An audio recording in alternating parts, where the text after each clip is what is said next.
irrigation minister గారు నిమ్మల రామానాయుడు గారు గత 3 రోజులుగా రాత్రి పగలు ఇక్కడే ఉండి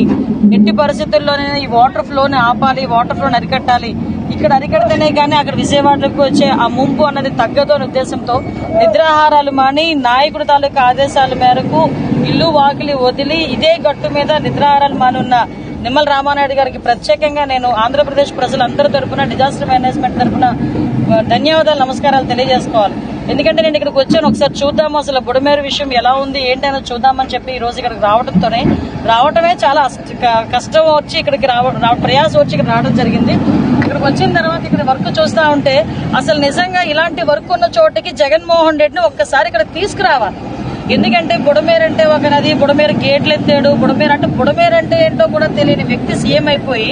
5 సంవత్సరాలు ప్రజల తాలూకా కష్ట నష్టాలని పక్కన పెట్టి సుమారుగా 5 సంవత్సరాలు కూడా తన లాభాపేక్ష గురించి పరిపాలించిన